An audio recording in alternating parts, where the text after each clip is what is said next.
Good morning, Morai Rabotai, Bruchim Abayim. We are continuing on Masechet Makkot, and we are on Daf Gimel, Amud Aleph, the bottom of the Amud, starting the Mishnah, the last Mishnah of the Amud. Me'idin anu be'ish ploni. Today's Amud is being learned. The Zchut Refuah Shelema, Rachel Simcha, Bat Nahid, Yael, Bat Loren, Esther Shoshana, and of course, for the Hatzlacha of Arvin Netanel ben Sonia, to be saved from the decree that has been upon him. Be'ezrat Hashem, Amen. So we are starting the Mishnah now, speaking about Edim Zomemin, of course. Meidin anu beish ploni shu chayav lechavero 1,000 zuz. If the Edim Zomemim came originally to the Bedin and they said, "Oh, we are testifying that Reuben owes Shimon 1,000 coins." Fine. And Reuben says, "I don't deny it."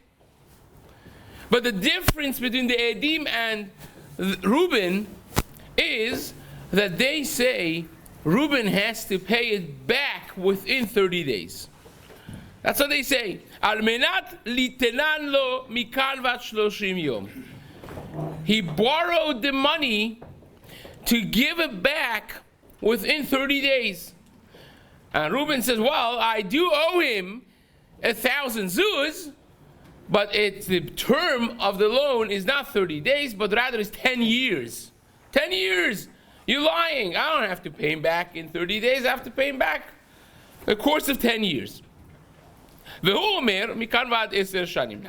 of course, the Mishnah doesn't have to say the rest of it. The case is, then two other Edim come and say, "Well, you, the first cat of Edim, the first group of Edim, are lying. How do we know that you're lying? Because you're telling us that you witnessed the borrowing on Monday the 3rd, and Monday the 3rd you were not even in the city over here. You were in Spain on a cruise with us. So therefore you could not have witnessed the loan." So says the Mishnah, Omdim, how do you assess this? Because at the end of the day, Reuben is not denying that he owes the 1,000 zuz. It's just a matter of the terms of when to pay back. So how do you assess the damage that the group of Edim were trying to make to Reuben when it's not monetary? It's not monetary. They said, "You owe $1,000. And he said, "Yeah, I do owe $1,000. So what are they exactly inflicting him with? So says the Gemara, very simple. Omdim, we have experts in finances and sociology to assess how much a normal person is willing to give, because that's the monetary value of the difference. How much is a normal person in this guy's situation, with his finances, with his job, with his family, in his country and city, is willing to give to have a loan that is meant to be paid back for 30 days, to delay it to 10 years. Right? What's the monetary value of the delayed payment of 30 days versus 10 years? If you have to pay $1 million back in 30 days, well, if I tell you, you don't worry about it, you can pay it back in 10 years. That's worth money. How much is a person willing to pay more? That's obviously all the mortgages, right? You pay more because you're not paying it on the spot, right? It's the whole chokhmah of loans and mortgages, because it's worth money. When you spread it out in 30-year payment, in 10-year, 15-year payments, and it's, so we assess that, and that amount, let's imagine if it would be 100 coins different. It would be willing to pay 100 coins more and pay them across 10-year span versus 30-day span. So then the damage that they're trying to give them is 100 coins. And that's what the Edim Zomemim have to pay. Reuben. Omdim kama adam rotze liten ve'yu biyado 1,000 zuz ben notnan mikan ועד למד יום Ubenotnan mikan vad 10 shanim. The difference between 30-day loan versus a stress taken off your shoulders of paying them across 10 years. So says the Gemara. Amar Rav Yehuda Amar Shmuel. Oh, this is going to be very geschmack because especially we just started the parasha of Behar, which speaks primarily in the beginning about mitzvah of Shvi'it. Very much, it's very geschmack when you learn during the Gemara Shir exactly what's happening in the parasha of Shavua. So this is where it is, about Shvi'it. Hamalvet chavero le10 shanim. And they spoke about 10 years because the Mishnah is talking about a person that indeed had a loan for 10 years. So imagine if me and you have a loan and I pay you, I loan you $1 million. I say, fine, 10 years from now you pay it. Right? You pay at the end of 10 years. Inevitably, what happens in the middle of the 10 years? Every 10 years contains a shvit, right? A shnata shemitah. What happens in shnata shemitah? Right? Of course, you have to let go of loans, right? So let's see what the Gemara says. Hamalvet chavero le10 shanim shvi'it meshametato. Even though that during the course of the 10 years you can't ask him for payment because he said at the end of 10 years pay me. Once you hit shvi'it, right? It's machloket rishonim exactly if shvi'it is in the beginning because miketz sheva shanim taseh shemitah, the end. So majority of the rishonim hold that shvi'it at the end is meshametet. That's why, for those who remember, when 3 years ago really, was shemitah, what happened was at the end. 3 years ago, in the beginning of Rosh Hashanah, many people wrote Prusbul, right? Why did they do that? It's beginning of Shnata Shemitah. Most people were doing Prusbuls 2 years ago, right?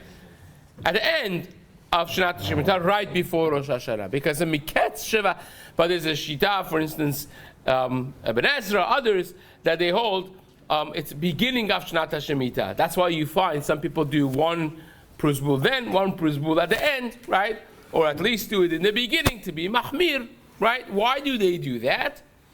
The reason for it is because there are those Rishonim who say in the beginning, and it's not that they missed the Pasuk, because Ketz could mean limits. In the limits of Shnat Shemitah could be in the beginning as well, but that's again a fascinating topic by itself of when the money is going to be let go of when Shemitah hits. Is it in the beginning of Shemitah or is it at the end of Shnat Shemitah? Fascinating topic. But nevertheless, the Gemara says once Shnat Shemitah hits the beginning, the end, whatever, however you want to slice it, the loan is poof. You can no longer collect the loan, even though that you said for 10 years, right? Now, of course, you realize why the Gemara, what direction the Gemara is going, because that exactly seems to be opposite what the Gemara said, right? Our Mishnah said the guy loaned for 10 years and still the loan is valuable because you can collect it. But you're just telling me right now that if it's for 10 years and it hits Shemitah, can you or can you not collect it? You cannot collect it any longer. So it says the Gemara, even though that when Shemitah comes, we can't read the pasuk of lo yigos. What does that mean? The pasuk says about Shemitah and loans, and I read to you from the side over here. Vezed vara Shemitah. This is the halacha of Shemitah. Shamot, you let go. Kol bal masher yado asher yasher berehu. Any demand of financial demands. That means you loan and people owe you money. All of those debts and financial demands, you let go. Lo yigos, you can no longer demand it. Et re'ehu, your friend, ve'et achiv, and your brother, ki kara shmita la'Hashem. You call it a shmita, let go. Now, lo yigos means don't demand. So, when it says don't demand, me and you would understand don't demand means it's a scenario in which I can demand right now, or right before Shvi'it. When it comes to Shvi'it, do not demand. So it has to be a loan that I can demand, that the Torah tells me don't demand. You understand? But if it's a loan that I can't demand, then is that included in that? I can't even demand this if I want to. Why? Because the term of the loan is 5 years from now. Within the next 5 years, I can't even go to the guy and knock on his door. What do you mean? The shtar says 10 years. I can't even demand it if I want to. So maybe that shouldn't be included in what the Torah commands. Only loans that you can demand, the Torah says let go of. But if I can't demand it, then the loan kicks in, the debt kicks in 5 years from now, 2 years, whatever the term of the loan is. And then it should be alive and kicking. Why would I have to let go of that loan? So it says the Gemara like this. Demand is in like demand early payment? No, well, not early payment, payment. If I lent you money and the time has come and you haven't paid, I could demand it every day. So good morning, you see the people who text to say hi, there's a gentle reminder, you know what I mean? So, even though, and over here the rabbi texts us hi, like, where are you from? Amud Yomi? So, even though that we can't say lo yigos because you can't even do it if you want to. Says the Gemara, sof atilide lo yigos, but at the end of the day, this is a type of loan that it becomes lo yigos. It may become lo yigos in a year, in 2, 3, 5 years. It could, but at the end of the day, it's a demanding of the money. You gotta let go. So the Gemara says, wait a second. So the Gemara brought this psak. And now the Gemara says, wait a second. There is a Mishnah in Makkot Daf Gimel Amud Aleph on the bottom of the Amud, which you seem to have missed. Mativ Rav Kana. Rav Kana says, well, Omdim kama adam rotze liten v'yu 1,000 zuz beyado ben liten mikan v'ad lamed yomu ben liten mikan v'ad 10 shanim. Our Mishnah.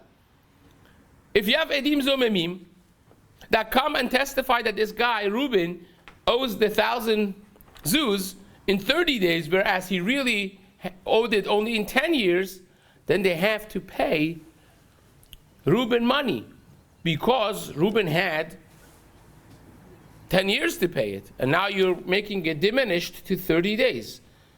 And what that difference is worth, you have to pay, right?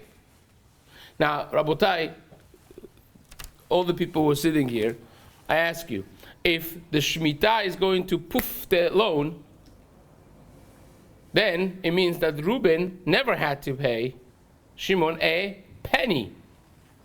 That means every loan that's set for 10 years, it's set for a knockout from the beginning, right? So if he doesn't have to pay a penny, when Edim Zomemim say that you have to pay it in 30 days, they're not just damaging him 100 zuz, the difference of the comfort zone, but they're damaging him a full 1,000 zuz. And they should be, so what does the Mishnah say? You only pay him 100, whatever it is, the difference of the comfort zone. You see from the Mishnah clear like a sun that a loan that's been set for 10 years, at the end of the 10 years, you have to pay every last penny of it. And Shemitah doesn't touch it. And now we have a Gemara that says, Shemitah comes and pff, that's like a head-on collision stira, right? What do you do with that? Says the Gemara like this. If you say that Shvi'it is going to affect this loan and nullify the loan, the Edim Zomim have to pay the full 1,000 zuz, not just the difference of the comfort zone. Amar Rava said no. Hacha b'may askinan b'malve ala mashkon u'b'moser shtarotav lebedin. Rava says no. You're asking a very good question. And the answer is yes. Regularly, if you write a shtar for 10 years, you know what happens when Shemitah hits? Poof. The loan goes away. But there are secrets of the trade that we didn't share. There are 2 scenarios in which Shemitah does not affect a loan. One is Malve ala Mashkon. If I come and I want to borrow $10,000 from you, and you say, well, give me a mashkon, give me a guarantor. I was like, okay, here's my Rolex. So I put the mashkon there, and you give me the money. Shemitah does not touch that loan because I have the payment in my hand. I have the Rolex, right? So that the Shemitah does not touch. That's scenario one. Scenario two is Moser Shtartav Lebedin. Rashi understands Moser Shtartav Lebedin is Prusbul. That Savot disagrees with it because the Mishnah in Shvi'it says Moser Shtartav Lebedin and Prusbul, so it seems like two different things. Look at Tosfot on Thursday nights, and put the plug over here. Thursday nights and Shabbat afternoons, there's a shiur on Chazara of the Masechet that we're doing with the Tosafot. So attend there for the Tosafot. But Rashi says this is Prusbul. What's Prusbul? When you sign Prusbul, what are you doing? It's like, okay, pocus. No. The law is, it says you cannot, you cannot, a personal, private citizen cannot demand. But a betin, a communal loan could be demanded on Shvit. Shvit does not touch a communal loan. So what you do is, you go to Bedin, you say, look, Reuben owes me money. Right? I want to disown this loan and give it to you. Now you are the Baalim, the owners of this loan. Now he owes you money. And you make a deal with me if you want to give it to me. Kacha. It's like a loophole. It's a loophole. Like here you talk, it's a classic legal loophole because Hillel saw that people were refraining from giving loans to each other. And a community that doesn't have loans, so free loans, so for different hashkafic shir, about ribbit and all that, a community that doesn't have free loans, the community is going to crash. It's not going to be a healthy community. You need people to be able to lend each other to have a healthy operational community. So he saw that comes closer to Shinat Shemitah, no one was lending money to each other. Right? Because they're afraid, comes Shemitah, poof. And therefore, he made this legal loophole to make the community go as within its norms. So, says the Gemara, Rava answered that yes, our Mishnah that says this guy owes for 10 years and still, you see, he could collect is because he had the Rolex in his hand. Right? He had a mashkon. Or he wrote on the bottom of the star that I am giving this loan over to the Bedin. Shemitah is not going to touch it. But in a regular case, if you write a regular loan without any contingencies and you have no mashkon, then hits the Shnat Shemitah and there goes your loan nullified by the means of Shemitah. So says the Gemara. How do I know that? Ditnan. We learned in the Mishnah, in Masechet Shvi'it, Perek Yud, Mishnah Bet, those two are exceptions. If you lend on a guarantor, on an object of guarantee, or if you give over your loan to the Bedin, and Mashmitin, they are not affected by Shemitah. Ika de Amri, there are those who say, Rabbi Yehuda in the name of Shmuel said exactly the opposite. You ready for this? You're flipping the whole thing.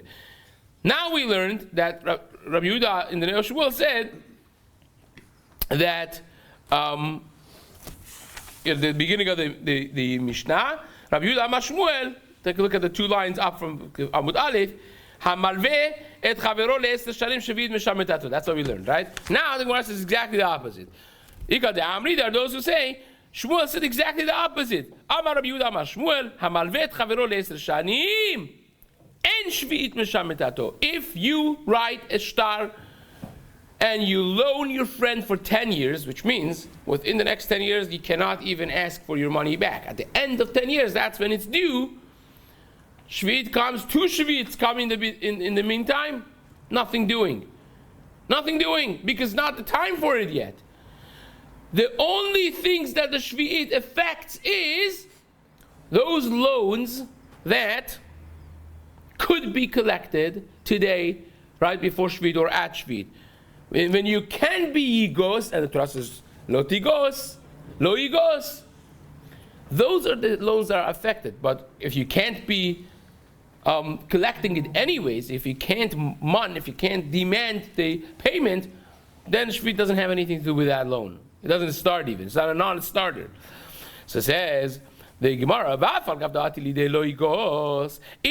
though that in 10 years, in 5 years, in 9 years, it's going to be demandable, it's a loan.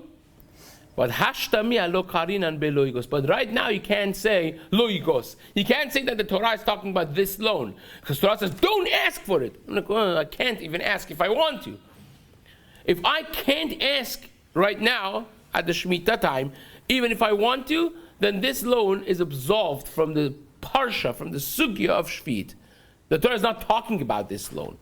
The Torah is talking about those loans that I can demand. The Torah says don't demand. But if in 10 years from now, in 5 years from now, it comes the loan is due, then when the time comes, I could demand it, even though that a Shvita passed over it. So it says, the Gemara Amar Rav Kana, Rav Kana says, oh, we learned it in our Mishnah in Masechet Makkot Daf Gimel Amud Aleph on the bottom of the Amud as well. Because the Mishnah says, I mean, now you see how this same Gemara, it's just, instead of being a kasha, now it's a raya, now it's a support. So it says the Gemara, Afanan Rav Kana said, we learned this in our Mishnah in Makkot as well. How do I know? Because the Mishnah says, Omdin kama adam rotze liten, v'hiu elef zuz beyado, ben liten mikan v'ad lamed yom, uben liten mikan v'ad eser shanim. Our Mishnah clearly mentions that a person that has a loan that's due in 10 years still has to pay that loan. Because our case is, Edim Zomimim come and say, oh, you have to pay in 30 days. And the Gemara says, we see the difference of the comfort zone between paying in 30 days and in 10 years. So you see, clearly Mishnah says, at the end of the 10 years, you would have to pay. So a loan, if I ask you, when you study our Mishnah in Masechet Makkot Daf Gimel, and then I ask you a question, if you have a loan for 10 years and Shemitah passes in the middle, of course, do you have to still pay the whole 1,000 zuz? The answer is yes. You have to pay. So you see from our Mishnah, like this din of Shmuel, Rabbi Yehuda Amar Shmuel, that hamalvel eser shanim, even though that a Shemitah or 2 Shemitas pass, in the meantime, doesn't make a difference at all. Once the loan is not due, Shemitah does not affect it.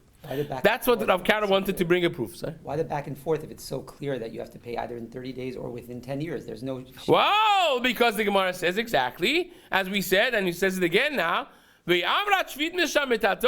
question, if you say Shvit is going to affect it, then the Edim Zomimim really damaged him a whole full 1,000 zuz. Right? Why do you tell me that the Edim Zomimim have to only pay the difference of the comfort zone, which is like a few bucks? They are damaging him a full 1,000. Right? And the Gemara says, Amar Rava hachamay askinan. Again, to answer your question, the Gemara says, you know what you're talking about over here is b'malveh al mashkon u'b'moser shtartav lebedi. You know why it's not pashut? Why it's not simple? Because our Mishnah, meaning why is our Mishnah not a raya, not a proof for the halacha of Rav Yehuda in the name of Shmuel, that the 10 years does not get affected? Because our Mishnah could be talking about Reuben, who got the Rolex as a guarantor. And if you take a guarantor, then everybody agrees. It's not even a machloket. This is a Mishnah. The Mishnah in Shvit, Perek Yud, Mishnah Bet says, if you have a guarantor Shvit, it does not affect it. So maybe our Mishnah here is talking about a case that you took mashkon, right? Or you wrote a prusbul. That's why Shvit is not meshametet, right? But if you didn't have mashkon and you didn't write prusbul, it would have been. So therefore, our Mishnah in Makkot is not a raya for the din of Shmuel one way or another, but nevertheless we have this machloket. And the Gemara says that Shmuel, in the second language, held that if you write a loan for 10 years, you have no guarantor, you have no prusbul, you don't even have to write prusbul. If the loan is not due until 10 years, even though that 1 or 2 shvits pass it by, still you could collect your loan, no problema, right? You have to have specific wording in the loan for that to be the case? Yeah, the specific loan is that the specific term is that the loan is due only in 10 years. I cannot. Right? You have to say I cannot demand. Well, it's that's how it is. Now we gotta study that actually. Okay, we gotta learn about that. So says the Gemara. Ve'amar Rav Yehuda amar Shmuel. Another halacha. You ready? The middle of the Amud. Amar Rav Yehuda amar Shmuel. Ha'omer chavero al menat shelo tishameteni shvi'it. Shvi'it mishametato. Imagine, I am loaning you money, and I say, I don't want shvi'it to touch this. I don't want shvi'it to affect this loan, right? What happens? Of course he affects it. My words are null and void. Because why is my word null and void? Because I am what we call matne al mash katuv b'Torah. I am making a condition against the Torah. The Torah says shvit affects it and nullifies the loan. And I say, I don't want shvit to touch it. What do you mean? It's against the Torah what you're saying. It's against the Torah. So therefore, matna al mash katuv b'Torah, if you make a condition against the rule of the Torah, your tanai is batel. Your condition is nullified. Kasava Shmuel, lema kasava Shmuel, matna al mash katuv b'Torah. Who? So we have to explain Shmuel. So let's suggest that the reasoning for Shmuel is because you are conditioning the Torah and the kol matna al mash katuv b'Torah. And if you go against the Torah, trying to make a condition that goes against the law of the Torah, then tenao batel, your condition is null and void. So it says Gemara, wait a second. I hear you, but I have a problem, a big problem. Ha'itmar, we learned how right? The Torah clearly delineates that if you sell something to people, you cannot deceive them. What's the level of deception? If you add a sixth more, you overprice it a sixth, shtut, right? That mecher, so you overpriced and you sold it for too expensive, not just a little bit, that mecher is batel, right? That sale is null and void. The Torah says you cannot do that. You can't deceive and overprice when you sell to your brother. So says the Gemara, if you sell to someone and say, look, I'm selling it for expensive here, I don't want you to have any complaints of ona'ah on me over here, okay? Can we agree on that? This guy says yes, you charge him $1,000 for something that's worth 100, and what's the, right, welcome to Los Angeles, and then what happens, right? Says the Gemara, Rav Omer, yesh lo alav ona'ah. Shmuel Omer, en lo alav ona'ah. It's look at Rav Shmuel. And Shmuel, who just said, in our case, that by Shvi'it, your Tanai is batel. When you go against the Torah, your action is null and void. Shmuel is the one that there says, if you tell him, I don't want ona'ah to take effect, I don't want you to have tainas on me, then your deal is good. It's not null and void. So that's like a head-on collision. Again, it says tira. So what do you do with that? Gemara says, Ha'it marala. Good question. You know what the answer is? Fantastic answer. Listen to this. Ha'it marala. Amar Rav Anan. Rav Anan said, I had this question. And Shmuel himself, I spoke to Shmuel.